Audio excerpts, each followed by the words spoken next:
요한복음 1장 14절 시작. 말씀이 육신이 되어 우리 가운데 거하심에 우리가 그 영광을 보니 아버지의 독생자의 영광이요 은혜가 진리가 충만하더라. 아멘. 오늘은 이 요한복음 1장 14절을 통해서 다음 주까지 특별계시로서의 성경하고 그리스도에 관한 이야기를 여러분에게 드릴 겁니다. 특별 계시로서의 성경, 지금 수요일마다 정말로 우리가 굉장히 중요한 기독교 교리 요약서를 지금 하고 있어요. 그래서 이거를 잘 들으면은 큰 도움이 될 텐데, 동영상을 통해서라도 교훈들이 되기를 바랍니다. 지난주 얘기는 제가 쉽게 각색을 해서 설명을 했는데, 신학교에서 들을 수 있는 얘기이기 때문에 매우 어려운 얘기를 할 겁니다. 여기서 우리는 언약의 의미를 명확하고 바른 정의에 입각한 사고를 가질 필요가 있습니다. 특별 계시와 언약은 매우 중요한 의미가 있어요. 실질적으로 개혁교회는 하나님의 언약의 의미를 매우 중요하게 이해하고 있습니다. 웨스트민스터 신앙고백서 제7장에 인간에 대한 하나님의 언약을 명확하게 고백하고 행위 언약과 은혜 언약으로 구별하고 설명하고 있습니다. 이제 잘 봐야, 이런 교리들을 잘 봐야 돼요. 근데 우리는 웨스트민스터 신앙고백서 공부를 합니다. 이제 앞으로 또 제가 또 설명을 할 건데, 지금 자료를 많이 준비하고 있어요. 그래서 설명을 좀 제대로 해야 되겠다 하고. 여기에서 성경이 언약을 어떻게 선언하고 있는지 주의를 집중하여 들어야 합니다. 웨스트민스터 신앙고백서는 언약을 뭐라고 얘기했다고요? 행위 언약과 은혜 언약으로 이렇게 설명했단 말이에요. 언약 신학에 유명한 사람이 있죠. 구속사에 유명하신 분이 계시는데, 게알더스 보수 박사도 굉장히 중요한 메시지를 남겼는데요. 우리는 웨스트민스터 신앙고백 중심으로 지금 살펴보겠습니다. 여기서 성경이 언약을 어떻게 선언하고 있는지 주의를 집중하여 들어야 합니다. 오늘 이제부터 조금 쉬워질 건데, 이 이야기를 들으면 여러분은 행운아예요. 정말로 좋은 메시지를 들을 거예요. 그래서 제가 이 말씀을 하기 때문에 앞에서 뭐라고 말했냐면, 저 목사는 웨스트민스터 신앙고백서를 부인한 사람이 아닌가, 바꾸려고 하는 사람 아닌가, 이런 오해를 받을 수 있다고 내가 말씀을 드렸어요. 특히 성경이 천지 창조의 증언임을 명확히 선언하고 있습니다. 하나님께서 천지를 창조하시던 가운데 사람을 지으실 때 특별한 조건에 따른 의도가 있었음을 명확하게 말씀하고 있습니다. 그게 어디냐면 창세기 1장 26절이에요. 같이 봅시다. 지난번도 얘기했는데 이 말씀 매우 중요한 말씀이기 때문에 언약에 대해서 우리는 자주 이거를 깊이 생각을 해야 돼요. 하나님께서 어떤 결의 같은 특별한 의도를 가지시고 선언하셨다. 1장 26절이. 한번 보겠어요. 시작. 하나님이 이르시되 우리의 형상을 따라 우리의 모양대로 우리가 사람을 만들고 그들로 바다와 물고기와 하늘의 새와 가축과 온 땅에 기는 모든 것을 다스리게 하자 하시고, 여기에 보면 하나님이 단수로 표현되지 않고 복수로 말씀하시죠. 우리가라고 얘기해요. 하나님이 뭔가를 지금 하시려고 하는데 우리가 이렇게 하자. 내가 뭘 하려면 우리가 이렇게 하자 그렇게 얘기하나요? 안 하잖아요. 내가 무엇을 하려면은 이렇게 해야 되겠다 이렇게 하시잖아요. 근데 하나님은 뭔가 협의를 하시는 것 같아. 이 본문의 내용이. 성경은 왜 이렇게 기록했을까? 매우 의미가 있어요. 뭔가 좀 하나님이 협의를 하시고 좀 일을 진행하시려고 하시는 것 같아요. 하나님이 이르시되 우리의 형상을 따라 우리의 모양대로 우리가 사람을 만들고, 뭔가 원탁에서 회의하는 것 같지 않나요? 이는 이전 만물 창조와 분명히 다른 상황임을 특별히 언급한 것입니다. 하나님께서 천지를 창조하시고 사람을 지으심에 대하여 서로 간에 의견을 표하시고 동의를 받으시는 명확한 상황에서 사람을 지으시기로 결정하신 것이 너무 분명합니다. 그렇죠? 이 본문에 보면은 하나님 중에 하나님이 이렇게 이야기를 꺼내고 또 앞에 계신 하나님한테 동의를 구하시는 것 같아요. 우리가 이렇게 하자. 난 어떤 분이 좋습니다. 그렇게 합시다. 이렇게 대하시는 것 같다고 꼭. 그게 사실이에요. 이게. 근데 우리 개혁신학안에서는 이게 언약에서 빠져 있어요. 언약이 아니라고 언약으로 보지를 않았어요. 이거를. 왜 그랬을까? 구속사 중심이기 때문에 그랬겠죠. 자, 근데 이 말씀이 성경을 해석하는 키라는 사실을 모를 거예요. 여러분들은 행운아들이란 말이에요. 성경을 해석하는 키를 지금 여러분 받게 되는 거야. 이것은 만물을 창조와는 분명히 다른 상황임을 특별히 언급하고 있는 것입니다. 하나님께서 천지를 창조하시고 사람을 지으심에 대하여 의견을 표하시고 동의를 받으시는 명확한 상황에서 사람을 지으시기로 결정한 것이 너무나 분명합니다. 그러므로 성경으로부터 하나님의 말씀을 듣는 우리는 이것을 삼위 하나님의 언약이다 이렇게 표현해야 돼요. 이 창세기 1장 26절은 하나님이 하나님과 하나님 안에서 언약하시는 거예요. 이거를 중심으로 성경이 해석해지기, 풀어지기 시작해요. 이거를 중심으로.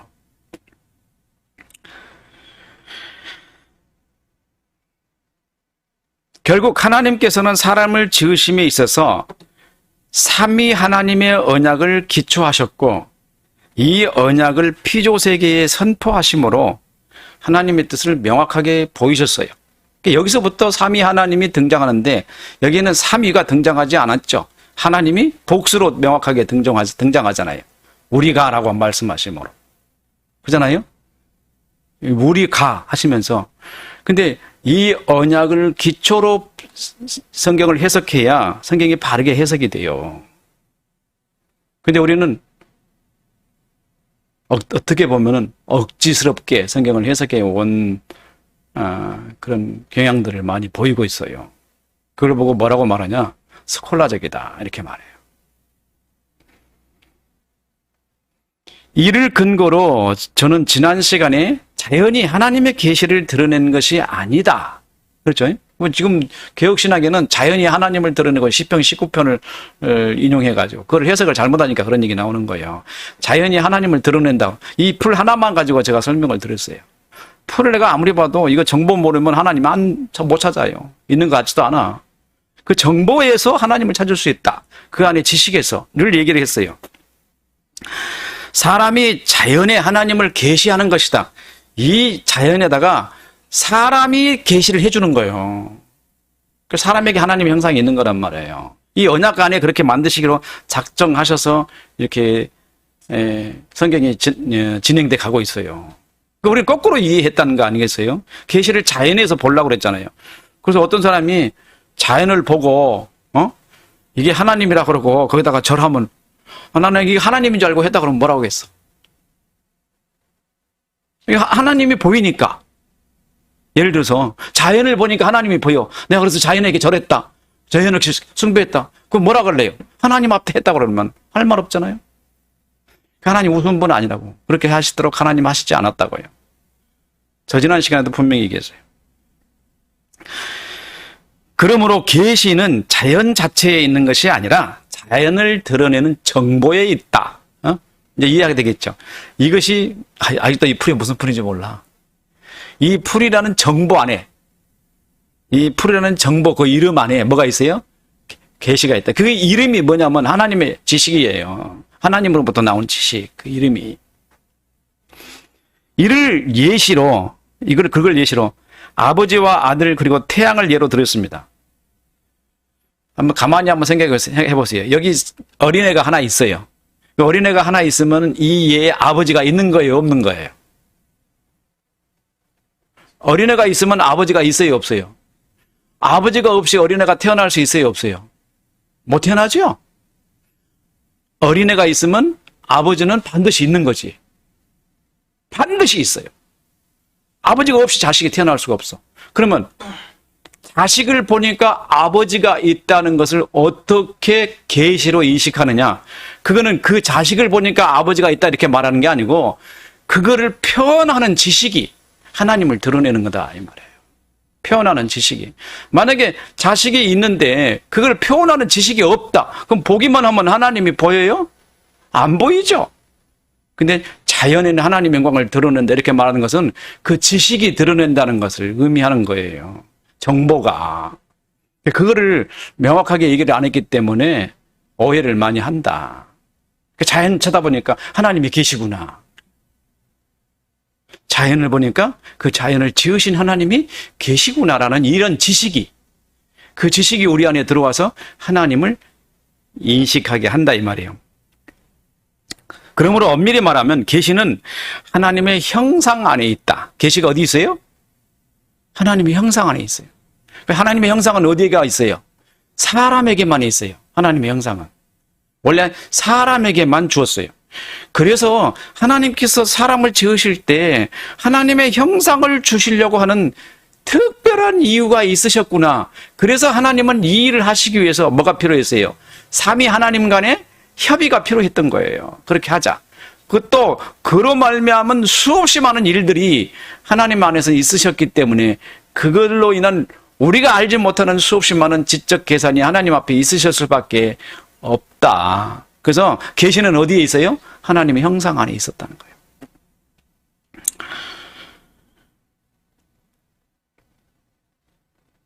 제가 이렇게 말함으로 인해서 성경을 이해함에 있어서 지식이라는 관점에 잇된 편향성을 가지고 있다고 지적하시는 우리를 범할까 봐 매우 우려되기도 해요. 목사님은 맨 지식밖에 몰라 이렇게 말할까 봐. 근데 이건 편향성이 아니에요. 신앙이 가장 윗자리에서 내려다보는 관점이에요. 편향성이 아니고. 세상에 머리가 되라 그랬잖아요. 머리의 관점으로 세상을 내려다봐야 돼요. 거긴 지식밖에 없어요. 다른 편향성을 가질 수가 없어. 지식 아닌 다른 걸 된다? 없어요. 그래서 지식의 눈으로 세상을 내려다본다 이런 뜻이에요. 그래서 지식밖에 없어요. 편향성이 아니에요. 편향성이라는 말은 무슨 말이냐? 한쪽으로 기울어진 사상을 가지고 전체를 들여다보는 걸 보고 말해요. 만약에 예를 들어서 이런 뜻이에요. 칭의. 장로교는 칭의라는 사상 하나 가지고 성경 전체를 다 해석해 버리려고 하는 그런 걸 보고 편향성이다 이렇게 말하는 거예요. 또 성경은 하나님의 형상의 역할과 그 신학적 위치를 제 자리에 돌려놓아야 한다는 점에서 드러나는 필연적으로 지식이지 이게 편향성이 아니다. 그렇다면 앞 시간에 설명을 드린 바와 같이 계시를 지식의 관점으로 이해하고 이에 대한 인식과 함께 하지 않으면 오히려 스콜라적 방식의 계시를 말하지 않을 수 없다는 점을 이해해야 합니다. 이로 인하여 계시는 보이시는 것과 보는 것으로 감각과 내적 조명이라고 했습니다. 이 결과에 따라 특별계시와 성경이 어떤 관계가 있는지 제가 여러분에게 말씀을 드리려고 합니다. 특별계시는 사람이 하나님의 형상을 상실했기 때문에 하나님께서 사람에게 관계와 소통을 상호간의 인식을 위해 주어지는 것이라고 설명했습니다. 이를 역으로 살펴보자면은 사람이 하나님의 형상을 상실하지 않았다면 특별계시가 필요할까요? 안 필요할까요? 안 필요하겠죠. 왜? 하나님의 형상이 딱 사람 안에 있어서 하나님을 다 인식하고 소통하게 하는데 하나님의 형상을 상실하지 않았으면 특별계시가 안 필요하죠. 그 하나님의 형상을 상실했다. 특별계시를 정의하면은 하나님께서 타락한 사람에게 하나님을 드러내 보이시는 것이다. 타락한 사람에게 하나님을 드러내 보이는 것이다. 이렇게 정의할 수 있어요. 하나님께서 사람을 지으실 때 하나님 형상이 사람과 하나님을 연결하는 중보의 역할을 하되 이제 이런 핵심이 들어갑니다. 사람이 지음받은 피조물인 사람이 하나님과의 관계를 하려면 이 가운데 뭐가 있어야 됐어요? 하나님의 형상이 있어야 된다는 거예요. 이 형상이 마치 하나님과 사람의 변환시켜주는 것처럼 보이잖아요. 이 형상이 있어야 돼요. 하나님의 형상이. 근데 하나님의 형상을 잃어버리니까 하나님의 형상을 잃어버렸기 때문에 하나님께서 특별히 관리를 하셔야 되는데 하나님의 형상의 역할처럼 하나님은 그렇게 하실 수가 없으셨죠. 우리 의식으로는 사람이 하나님의 형상의 옷을 벗음으로 하나님과 소통이 불가능하고 자연히 하나님을 드러내지 못하게 되었으며 하나님께서 피조 세계에 대해 의도하신 바가 뒤틀어진 결과를 가져온 것이라면 사람을 지으실 때 하나님의 형상의 역할에 의한 결과적 조치가 자명하여 필연적으로 협의가 요구됐던 것 아닐까? 그잖아요. 우리 생각에 하나님은 협의하셨어야 돼요. 혼자만 하실 수가 없는 결정이에요, 이게. 왜? 성부 하나님, 성자 하나님, 성령 하나님이 계시는데 하나님 형상이 사람에게 주어짐으로 인하여 이것으로 인하여 나타난 결과적 문제가, 그죠? 그래서 창세기 1장 26절을 잘 해석하면 성경 전체의 내막이, 전체의 구조가 보여요. 이렇게 흐름을. 굉장히 중요한 거란 말이에요. 그래서 협의가 필요했다. 이것이 하나님께서는 아직 사람을 지으시기 이전에 창세기 1장 26절에 말씀하신 바와 같이 이렇게 만들자라고 협의를 했더니 다 삼위 하나님이 동의를 하신 거예요. 그럼 그렇게 합시다라고. 이거를 잘 이해하면 하나님의 창조를 이해할 수가 있고, 작정을 이해할 수가 있고, 그 다음에 예정을 이해할 수가 있어요. 근데 우리 개혁개헌에 잘 보면요, 하나님의 작정과 예정이 좀 혼란스럽게 되어 있어요. 이해하기 힘들어요. 이것을 뒷받침하는 것이 사도 바울이 고린도서 2장 6절 7절에서 분명하게 말했습니다. 그러나 우리가 온전한 자들 중에서 지혜를 말하노니 이는 곧 이 세상의 지혜가 아니요 이 세상에 없어질 통치자들의 지혜도 아니요 오직 은밀한 가운데 있는 하나님의 지혜를 말하는 것으로 곧 감추어졌던 것인데 하나님이 우리 영광을 위하여 만세 전에 미리 정하신 것이라. 그러니까 창조 이전에 하나님께서 그렇게 하나님의 언약을 맺으셔가지고 일을 진행하셨다. 그래서 뭐라고요? 내가 창세기 1장 26절을 무슨 언약이라고 그랬어요? 창세기 1장 26절을 무슨 언약이라고 했어요? 하나님의 삼위 언약이라고. 개혁신학에도 없어요, 이게. 개혁신학이 안 나와요. 삼위 언약이에요.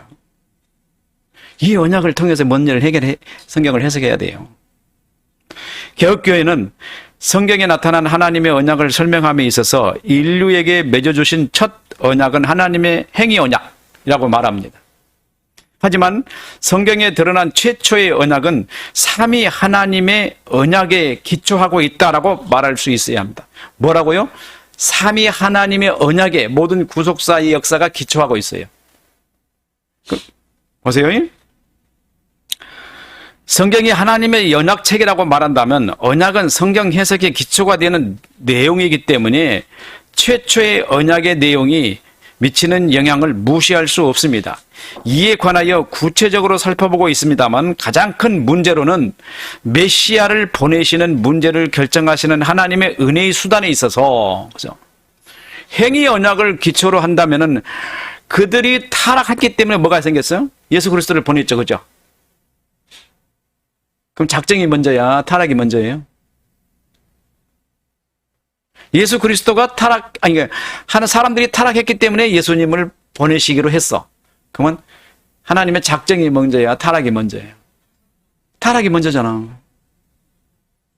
뭘 기초로 했을 때?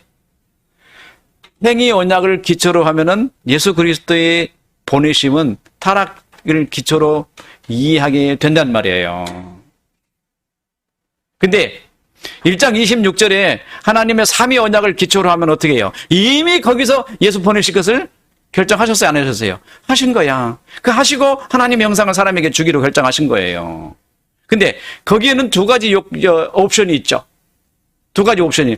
하나님의 완전한 작정에는 죄가 있어요, 없어요? 없잖아요. 이 작정으로 말미암은 결과적 구속에 대한 작정을 보고 저는 예정이라고 그랬어요. 이 예정 안에는 예정은 누구 거라고 그랬어요? 예수 그리스도라고 그래요. 이거를 다 이해하게 되면은 구약 시대에 나타나신 하나님은 과연 누굴까? 이것도 답이 나와버려요. 예수님이시에요. 성자 하나님이 등장하시는 거예요. 신현으로 하나님이 직접 나타나 보이시고 기적을 행하시고 그리고 이 말씀을 하시고 이렇게 직접 다 드러내 보신 분이 성부가 아니라 성자 하나님으로 보이신단 말이에요. 그래서 개혁주의자들은 칼빈 선생도 그래요. 구약 시대에 사람에게 직접 나타나시고 신현으로 보이시고 기적을 행하신 분이 성자 하나님입니다. 이렇게 말한단 말이에요. 성부 하나님은 나오실 수가 없죠. 왜? 완전한 작정을 가지시고 죄를 모르시는 분이니까. 그래서 이게 작정과 예정을 제가 돌투신경을 강의를 할 때 나눴어요. 나는 이유가 다 있어요. 그냥 이유 없이 나눈 게 아니에요. 무엇에 기초했어요? 창세기 1장 26절 삼위 하나님의 언약에 기초한 신학이다. 이게 언약이 행위 언약에 기초한 신학이 아니에요. 우리 개혁교회를 개혁주의 신학을 공부를 계속 해보면은 어디서 멈추느냐? 행위 언약에서 멈춰요. 아담과 하와의 타락 2장 7절에 가서 거기서 멈춰. 이 선악과나무를 먹지 말라 하는 얘기에서. 근데 실제로 성경은 어디서 언약을 멈추냐면 1장 26절에서 시작해요. 그 얘기를 제가 말씀을 드리는 거예요. 하나님께서 삼위 안에서 이미 작정해 두셨기 때문에 그 작정의 부분의 일부분을 예수 그리스도에서 가져가셔서 예정을 하신 거야. 이해가 되죠, 이제는? 아마 뒷분들은 하나도 이해 못할 거야. 처음 듣는 얘기라. 그렇지? 처음 듣는 얘기가 지금 무슨 얘기 하는 거야. 그럴 거 아니겠어요? 도르트 신조에서 제가 수없이 반복을 해서 얘기를 했어요. 도르트 신조를 왜 내가 한 조씩 했을까요? 다 이유가 있었던 거예요. 그러니까 이거를 강의를 하면은 제가 그랬어요. 이 도르트 신조를 제가 강의를 하면은 반론을 낼 사람이 많겠다. 왜냐하면 기존의 개혁 신앙에서 말하는 것은 솔직히 말하면 좀 앞선 얘기를 내가 하기 때문에 상대방들이 이해를 못할 거란 말이에요. 그 얘기가 오늘 나오는 거예요. 성경 특별계시와 성경 안에는 특별계시와 성경 특별계시와 예수 그리스도에 관한 얘기는 바로 그 부분이 삽입이 돼요. 언약이라고 했을 때 이 언약의 기점이 어딘가 이걸 명확하게 이해를 하고 이걸 이해해야 돼요. 만약에 그걸 이해하지 않으면 이건 다 그냥 스콜라 철학이 뭐죠? 학문. 학자들이 논의밖에 안 돼요. 신학자들이 논의한 것밖에 안 된다는 말이에요. 신앙과는 관계가 없는 학문이 돼버려요. 거기다가 종교개혁 시대에 있었던 중세 스콜라 철학하고 똑같이 이단적인 스콜라 철학하고 비슷해져 버린다는 말이에요. 이제 이거를 어디에 근거를 해야 돼요? 삼위 하나님, 창세기 1장 26절 삼위 하나님의 언약에 근거를 하게 되면 예수 그리스도께서 오신 것, 예수 그리스도께서 나타나신 것이 아무런 문제가 없고 가장 어려운 거. 왜 하나님은 피의 제사를 원하실까? 그 답이 없어요. 그걸 어디다 답을 엮으냐면 예수 그리스도의 십자가에 못 박혀 죽으심에다가 답을 엮어. 한번 생각해 보세요. 전능하신 하나님이 사람이 되셨다고 하나님이 스스로 와서 죽이신다? 사람을 사랑하셔서 그렇대. 그렇게 사랑하셔서.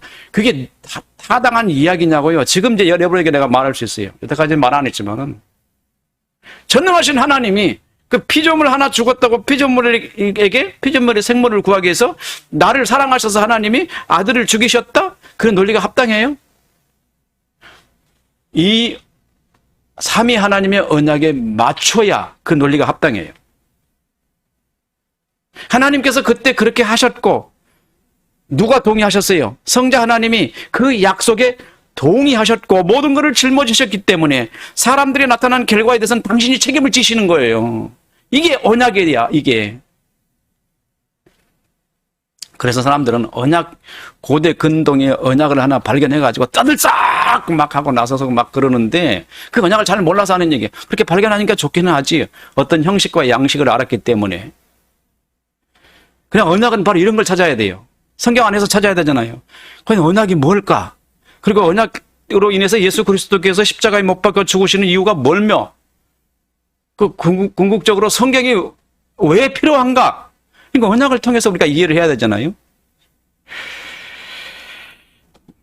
이런 이유로 우리는 하나님의 언약을 창조시 삼위 하나님의 언약에 근거한 것으로 보고 이후의 언약은 유비로 이해함에 특별 계시로서 성경의 역할에 관해 살펴보려고 합니다.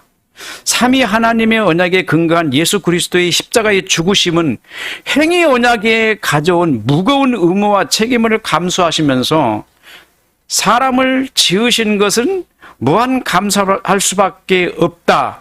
성자 하나님이신 예수께서 이를 이미 아시고 사람 지으신 것을 허락하셨으며 또한 모든 제사의 의미가 언약에 기초한 피의 제사라는 것이 의혹이 없는 완벽한 이해를 제공할 수 있어야 되는데 행위 언약에서는 그걸 제공을 못하고 있어요. 행위 언약은.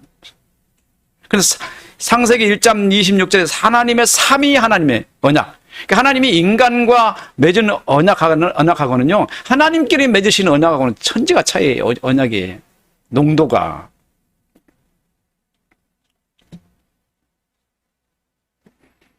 또한 피조물인 사람에게 주어지는 자유의지 행위에 대한 완전한 객관적 존재의 수용. 사람을 완전한 객관적 존재로 만드시겠다. 이 하나님이 수용하시는 거예요. 삼위 하나님이, 지금 내가 무슨 얘기하고 있죠? 삼위 하나님들 간에 서로 회의하시면서 어떤 조건으로 이 언약을, 하나님의 형상을 그에게 줄 것인가라는 그 약속을 하시는 거예요. 그래서 인간이 무게가 있는 존재가 되는 거예요. 그래서 그냥 무게 있는 존재가 아니에요. 완전한 객관적 존재로서의 수용은 사람을 피조물 이상의 완전한 독립적 존재로 하나님과 친구로 받아들이시는 파격적인 창조였음을 이해를 해야 돼요. 인간이 얼마나 정말로 완벽한 존재이고 무서운 존재인가. 그걸 하나님이 다 아시고 혼자, 그러니까 단일 하나님이 그냥 성부 하나님이 딱 결정하시는 것이 아니라 성부 하나님이 안을 내놓고 성자 하나님이 결정하시고 성령 하나님이 동의하셔서 그렇게 하셔서 지으신 이 언약을 창세기 1장 26절이란 말이에요. 보세요. 피조물인 사람에게 주어진 자유의지, 그 행위에 대한 완전한 객관적 존재의 수용. 지금 전능하신 하나님이 사람을 지으시는데 이 사람을 하나님의 형상을 딱 집어넣으셔가지고 하나님과 동등한 이치처럼 보이는 완벽한 존재야. 제가 생각을 하고 지식을 만들어내고 행동을 지 맘대로 할 수 있는 무서운 존재를 지금 하나님이 허락하시는데, 이게 한번 생각해 보세요. 엄청난 인간이라는 게 어마어마한 존재예요. 그런 어마어마한 존재이기 때문에 어떻게 하세요? 세상도 뒤바뀌고 바꿔버리잖아. 무섭잖아요. 지금 인간이 세상을 다 파괴해버리잖아요. 이걸 어디에 기초했던가, 이거를 알아야 되는데 이걸 모르고 테이블에 앉아서 학생들이 책 보고 공부해가지고, 이 얘기는 죄송합니다만은 고전 책에 안 나와요. 안 나오는 얘기예요. 성경에만 있는 얘기잖아. 이러한 혁신 이상의 놀라운 하나님의 뜻과 사람 창조의 엄청난 파괴에 대해서 행위 언약으로는 결코 발견할 수가 없다. 그잖아요? 행위 언약으로는 엄청난 사람의 그 위대성을 어떻게 발견할 수 있냐고요. 그리고 하나님이 그렇게 만드셨기 때문에 그렇게 만드신 존재에 대한 책임을 누가 지셔요? 하나님이 지셔야 되잖아요. 그래서 십자가에 죽으신 분도 얼마나 타당하냐고요. 아, 그렇게 죽을 수밖에 없구나. 이런 존재이기 때문에. 아, 이런 존재로 지었기 때문에 하나님이 죽으실 수밖에 없겠네. 이런 얘기가 저절로 나와, 우리에게서. 우리 인간이 얼마나 하나님께서는 위대하게 만드셨을까? 정말로 어마어마하게 위대하게 만드셨어요.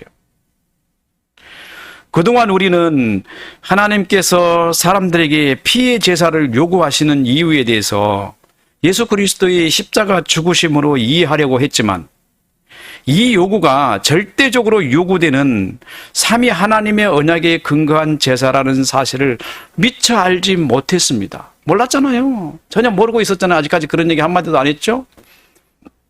제가 이제 꼭꼭 숨겨놨다가 나중에 우리 학생 누가 논문 발표할 때 이걸 줘서 센세이션을 일으키게 하는 학생이 되게 해야 되겠다. 감춰놓은 건데 오늘 내가 꺼내는 거야. 왜냐하면 과목이 지나가기 때문에. 누구 것이 될지는 알지 모르지만, 특별 계시인 성경은 바로 이것을 밝히시는 하나님의 큰 뜻과 계획을 선언하심으로 시작하고 있어요. 어마어마한 선언이죠. 그걸 하나님이 그걸 왜 밝히시냐 이 말이에요. 밝히시는데 이유가 있죠. 사람으로 하여금 하나님의 뜻을 알게 하시려고. 이렇게 써놨으니까 사람이 알잖아요. 아, 하나님께서는 이런 계획이 있으셨구나. 그잖아요. 어쩌면 하나님의 형상이 상실되지 않았다면 예수 그리스도의 십자가 죽으심과 이스라엘과 이방인 그리고 궁극적으로는 오늘 우리는 하나님의 역사에 없었을 것입니다. 그러잖아요. 하나님의 형상을 잃어버리지 않고 하나님의 백성이 타락하지 않았다. 그러면 여러분 존재하지 않아요. 근데 하나님의 아들들이 죄를 안 지었다면 내가 태어나지 않았을 텐데 죄인으로 내가 태어났는데 제가 이런 거를 안다. 이게 정말로 엄청난 거 아니에요? 예수 그리스도의 십자가의 죽으심과 이스라엘과 이방인 그리고 궁극적으로는 오늘 우리는 하나님의 역사에 없었을 것입니다. 이 점에서 볼 때 하나님의 작정 신학은 완전한 하나님의 영광과 즐거움 그리고 무한한 기쁨의 나라와 하나님의 진리의 백성으로만 드러날 것임에도 불구하고 그 기쁨과 영광은 상상할 수 없는 것임이 너무나 분명해요. 자, 게다가 거짓이 없는 진리의 나라 한번 여러분 생각해 봤어요? 거짓이 없는 진리의 나라, 그 나라가 어디 나라죠? 어디에 써 있죠? 갈라디아 5장 22절에 써 있잖아. 희락과 화평과 오래 참음, 자비, 양선, 온유, 충성, 절제 이것을 통해서 뭘 보냐면 하나님의 속성을 볼 수 있어요. 하나님은 어떤 분이신가? 그분에게는 언약을 어떻게 지키실 것인지 확 들어와요. 그분이 언약하신 것 천천히 얘기하죠. 앞서가지 말고. 거짓이 없는 진리의 나라는 인간의 삶의 가치가 죄의 삶보다는 수천 배 고차원적인 나라가 될 것입니다. 하나님은 그런 나라가 세워지기를 원하셨어요. 그 사람들이 행복해야 하는 그 나라. 그럼에도 궁극적으로 두 나라를 비교한다면 타락으로 인한 즐거운 나라, 타락에서 회복돼 가지고 들어가는 하나님 나라와 그리고 죄가 없는 그런 나라를 비교한다면은 타락으로 인한 죄와 슬픔 그리고 수많은 갈등으로 인한 아픔, 영화의 기쁨으로 승화되는 하나님 나라의 기쁨을 주님과 함께 사신 것 같이 누리는 것도 뭐 나쁘지도 않겠다. 그죠? 왜냐하면 주님이 저 지옥을 경험하신 것처럼 우리는 지옥을 경험하고 나중에 즐거움을 경험하니까 조금만 기뻐도 많이 기쁠 거 아니겠어요? 그죠? 하나님의 형상을 잃어버린 사람은 하나님에 대한 인식을 철저하게 왜곡시켜 이해하고 말았습니다. 아무도 하나님으로 이해하는 사람이 없어졌습니다. 사람들 사이에 지식조차도 존재하신 하나님을 바르게 표현하는 사람이 없었습니다. 하나님께서는 사람이 하나님의 형상을 잃어버렸다고 해서 만물을 지으실 때 피조물과의 약속을 파기할 수가 없습니다. 이게 중요해요. 하나님은 잘 들어보세요. 하나님은 한 번 하신 약속을 파기하실 수가 없다. 행위 언약 파기 그게 아니에요. 어디 걸 파기할 수가 없어. 창세기 1장 26절에서 하나님께로 하신 언약을 하나님 파기할 수 있어요, 없어요? 절대 없어. 그러면 그렇게 하시기로 했어. 그럼 그게 이루어져야 돼요, 안 이루어져야 돼요? 이루어져야 되잖아요. 그게 이루어져야 되잖아요. 그게 그 이루어지는 마지막 결말로 세상은 나가고 있어요. 그것 때문에 예수님께서 이 땅에 오실 수밖에 없었고, 이건 뭐 이 얘기가 하도 많아서 끝이 없는 얘기라서 오늘 시간이 너무 많아서 다음 주가 해야 되겠어요. 하나님의 언약은 파괴할 수 있어요, 없어요? 없다. 요거 하나만 알아도 돼요. 이미 다 알고 있지만 하나님은 거부라는 게 없어. 하나님에게는 죄라는 게 없어. 나쁜 것이 없어. 하나님에게는 우리가 생각하는 그런 반대적 경향을 가진 선의 반대적 경향을 가진 것이 하나님에게는 본래 없어요. 계획을 세우면은 반드시 이루어지는 게 하나님의 언약이에요. 하나님께 삼위 하나님이 약속하셨기 때문에 반드시 성취하셔. 그걸 반드시 성취되는 게 뭐라고 그랬어요? 하나님의 언약이 반드시 성취되게 하시는 걸 보고 뭐라고 그랬어요? 하나님의 의. 그리고 하나님의 의라 그래요. 그리고 하나님은 그 언약에 따라서 사람들이 그 언약을 지키지 않았음에도 불구하고 하나님께서 그 언약을 대신해서 지키게 하시는 걸 보고 뭐라 그랬어요? 긍휼이라고 그랬죠. 그러니까 이런 단어 하나하나가 개혁신학적 입장, 우리가 보는 개혁신학인데 지금 저쪽 개혁신학은 그렇게 해석을 안 하고 있어요. 개혁신학적 입장으로 보면은 단어 하나하나가 생소해요. 말 하나가. 오늘은 다른 거 다 잊어버려도 계속 설명을 할 테니까 앞으로 계속 예배 시간마다 설명이 되어져요. 창세기 1장 26절은 뭐라고요? 하나님의 삼위, 하나님 스스로의 언약이시다. 아버지와 아들과 성령 하나님의 언약이시기 때문에 그 언약은 파기될 수 없다. 그리고 그 언약을 중심으로 성경 역사가 이루어져 간다. 무슨 말인지 알겠죠? 그렇게만 이해하면 될 것 같아요. 그럼 다음 시간에 특별계시와 예수 그리스도에 관한 이야기를 여러분에게 계속해서 말씀을 드릴게요. 다음 시간에 계속 와도 정말로 놀라운 은혜가 여러분에게 되기를 바라겠습니다.